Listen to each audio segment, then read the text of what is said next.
मारूफ सहाफ़ी और तज्ज़ियाकार नजम सेठी ने खबरदार किया है कि अगर ताकतवर फौजी इस्टेब्लिशमेंट ने इमरान खान के दबाव के सामने झुकते हुए पीडीएम हुकूमत को अक्टूबर 2023 तक कारकर्दगी दिखाने की मोहलत न दी और उससे पहले इलेक्शन करवा दिए तो इसके नतीजे में होने वाली तबाही और बर्बादी का इल्ज़ाम उसके अपने सर पर ही आएगा। फ्राइडे टाइम्स के लिए अपने ताज़ा एडिटोरियल में नजम सेठी कहते हैं कि मिसाली तौर पर एक सालाना बजट मुआशी ढांचे के इक़्तिदार तवाज़ुन को दरसत करता है, सरमाए की अफजाइश, मुलाजमतों के मौक़े पैदा करता, मुय्यार ज़िंदगी में बेहतरी लाता और दौलत की इक़्तिदार मसावत कम करता है। लेकिन 2022 से 23 का बजट कुछ हवालों से उन अहदाफ से दूर दिखाई देता है। ये मुआशी इक़्तिदार तवाज़ुन, जैसा कि माली और तिजारती खसारे को कम नहीं करता जो महंगाई में इजाफे और करेंसी की कदर में गिरावट का बायस बनता है। ये गैर पैदावारी अखराजात, जैसा कि दिफा, इंतजामिया और सब्सिडी की दराज रसी को कम नहीं करता। ये शिबे महसूलात का भारी हिस्सा हड़प कर जाते हैं।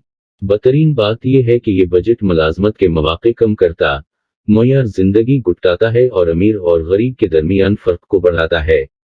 लेकिन नजम सेठी वाज़ करते हैं कि सच्ची बात यह है कि उसमें पीडीएम हुकूमत के फाइनेंस मिनिस्टर मफ्ताह इस्माइल का कोई कसूर नहीं। उन्हें तहरीक इंसाफ हुकूमत की तरफ से तबाह हाल माइशत मिली थी। इसे दरसत करने और पिटड़ी पर चढ़ाने के लिए तवील और मुश्क तलब कौश दरकार है। दरहकीकत मफ्ताह इस्माइल की मुश्किलात की जिम्मेदारी दो हक़ाइक़ पर आती है जिनके रोनमा होने में उनका कोई अमल दखल नहीं। पहला, तहरीक इंसाफ ने IMF के साथ एक मुश्किल मुआहदे पर पहले ही दस्तखत कर दिए थे। अब मौजूदा वजीर खजाना उस मुआहदे से इनकार नहीं कर सकते थे वरना मुल्क मालियाती तौर पर दिवालिया हो जाता। दूसरा, पीडीएम की हुकूमत के पास ये गंद साफ करने के लिए ज़्यादा से ज़्यादा 15 माह हैं। बदतरीन बात यह है कि मुश्किल एक माह बाद ये दोबारा राय दहिंदगान के गसे का सामना करने पर मजबूर हो सकती है। उन खौफनाक मरूज़ात के दरमियान बजट बनाना यकीनन एक मुश्किल और तकलीफ देह काम था। उसलिए मफ्ताह इस्माइल को खराज तहसीन पेश करना पड़ेगा कि उन्होंने न सिर्फ उस चैलेंज को कबूल किया बल्कि मुश्किलात के मंजधार से बच निकलते भी दिखाई दिए। अब माली तौर पर दिवालिया होने का अंदेशा टल चुका क्योंकि IMF बजट और वजीर खजाना के मुसब्बत कदम उठाने के अज़्म से मुतमईन होते अगले माह पाकिस्तान को पैकेज देगा। उसके बाद मेहरबान आलमी मालियाती इदारे और मशरिक़ वस्ता के दोस्त ममालिक की तरफ से भी इमदादी रकम की आमद शुरू हो जाएगी। लेकिन नजम सेठी कहते हैं कि दूसरी तरफ ये भी ज़रूरी नहीं कि हर कोई मफ्ताह इस्तेमाल के नस्खे से इत्तफ़ाक़ करे।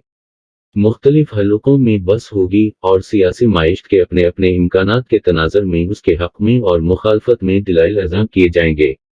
मिसाल के तौर पर उन्होंने तवानाई के बुलंद नरखों के दबाव से गरीब आदमी को बचाने के लिए बेनज़ीर इनकम सपोर्ट प्रोग्राम में 364 अरब रुपए रखे हैं जो पाकिस्तान के 14 मिलियन घरानों तक पहुंचेंगे। वजीर खजाना गरबत कम करने और तरक्याती मनसबों के लिए मजीद रकम मख्तस कर सकते थे लेकिन उसके लिए दिफा से रकम निकालना पड़ती। उससे ताकतवर गालिब और हमागीर इस्टेब्लिशमेंट नाराज हो जाते। उन्होंने अशियाए ताइश पर टैक्स बढ़ाया लेकिन ज़रूरी अदविया, ज़री मशीनरी, सोलर सेल वगैरह पर कम कर दिया। उन्होंने कम अज़ कम काबिल टैक्स रकम की हद 50,000 माहाना से बढ़ाकर 1 लाख रुपए कर दी है। दूसरी तरफ दौलतमंद अफराद और इदारों, जैसा कि कमर्शियल बैंकों की आमदनी, माली मफाद और जायदाद पर टैक्स बढ़ा दिया है। छोटे दुकानदारों पर भी 3,000 से 10,000 रुपए माहाना बलवास्ता टैक्स आयद करके उन्हें भी टैक्स नेट में लाया गया है। उसके खिलाफ कोई एहतिजाज देखने में नहीं आया है। उसके बावजूद कुछ कमी कोताही रह गई है। वजीर खजाना को 5,000 रुपए के नोट को खत्म कर देना चाहिए था क्योंकि ये मुल्क में काले धन के इंतकाल का सबसे बड़ा जरिया है। अगर 5,000 का नोट खत्म कर दिया जाए तो लेन देन बैंक के जरिए होगा और मस्तंद मनी ट्रेल मिल जाएगी। उसकी वजह से टैक्स वसूल करना और टैक्स के दायरे को बढ़ाना मुमकिन हो जाएगा। उन्हें वरासत में मिलने वाली जायदाद पर भारी टैक्स आयद करना चाहिए था। बाप की मौत के बाद बेटों को जायदाद की मुंतकली आमतौर पर दौलतमंद अफराद की तरफ से होती है। उन्हें तामीरात के शिबे में काले धन के इस्तेमाल के नतीजे में होने वाली मुआशी नमू के फायदे और नुकसान का जायजा लेकर उसके मुताबिक पॉलिसी वज़ा करनी चाहिए थी। शुगर इंडस्ट्री और मुख्तलिफ बरामदी माल तैयार करने वाली सनतों को दी जाने वाली सब्सिडी खत्म करने की ज़रूरत थी क्योंकि करेंसी की कदर में कमी ने उन्हें मुसाबिक के काबिल बना दिया है। उन्हें थोड़ी सी हिम्मत दिखाते हुए इंडिया के साथ अहम अशिया की तजारत भी शुरू कर देनी चाहिए क्योंकि अब जेवा के नाम वजूह की बना पर इस्टेब्लिशमेंट भी उसकी मुखालिफ नहीं। उससे ज़ख़ीरा अंदोज़ी की हवसला शकनी होगी, ज़रूरी अशिया के यकलख्त मार्केट से गायब होने का सिलसिला रख जाएगा और महंगाई में कमी आएगी। लेकिन नजम सेठी के बकौल अभी न गंद साफ हवा है, न काम खत्म। मफ्ताह इस्माइल ने बहुत खले अल्फाज में खबरदार किया है कि IMF बोर्ड जुलाई के वस्त में होने वाले अजलास में बजट में की गई तजावीज़ पर गौर करेगा। ऐन मुमकिन है कि वो मजीद सख्त अक़दामात पर असरार करे।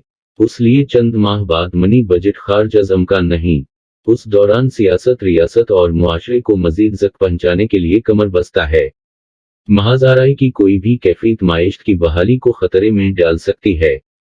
इमरान खान धमकियां दे रहे हैं कि वो महंगाई और बेरोजगारी से पैदा होने वाली अवामी बेचैनी का फायदा उठाते हुए अगले माह PDM हुकूमत को घर भेज देंगे ताकि अक्टूबर में मुल्क में इंतखाबात हो सकें। ऐसा होने की सूरत में IMF प्रोग्राम मुअत्तल हो जाएगा, जिसके मुल्क के लिए तबाहकुन नताइज बरामद होंगे। उसकी पाकिस्तान को 200 बिलियन रुपए कीमत चुकाना पड़ेगी और बजट का धर्म तख्ता हो जाएगा। इसके बाद अगर इमरान खान ने इंतखाबी नताइज कबूल करने से इनकार कर दिया या इलेक्शन के नतीजे में एक कमज़ोर मुखलोट हुकूमत वजूद में आई जो IMF प्रोग्राम को नाफ्ज करने की सख्त न रखती हुई, तो मुल्क नाकाबिल बयान सियासी बहरान का शिकार हो जाएगा। नजम के बकौल PDM हुकूमत ने बिलाशुबह सियासी मफाद पर कौमी मफाद को तरजीह दी है। उसका सियासी मफाद उसमें था कि पार्लियामेंट तहलील करते हुए फौरी इंतखाबात की तरफ बढ़ जाते। उस वक्त इमरान खान की पोजीशन खराब थी। PDM को तहरीक इंसाफ के फैलाए गंद को साफ करने में अपने हाथ आलोदा करने की जरूरत न थी। दरहकीकत उसने इस्टेब्लिशमेंट की वाज़ हदायत के मुताबिक कौमी मफाद में ऐसा करते हुए वोट को अज़्क दो के बयानिए को भी ज़ख्म पहुंचाई है। लेकिन अगर अब उस सब के बाद इस्टेब्लिशमेंट ने इमरान के दबाव के सामने झुकते हुए PDM हुकूमत को अक्टूबर 2023 तक कारकर्दगी दिखाने की महलत न दी और इलेक्शन करवा दिए, तो उसके नतीजे में होने वाली तबाही और बर्बादी का इल्ज़ाम सिर्फ और सिर्फ फौज के सर आएगा।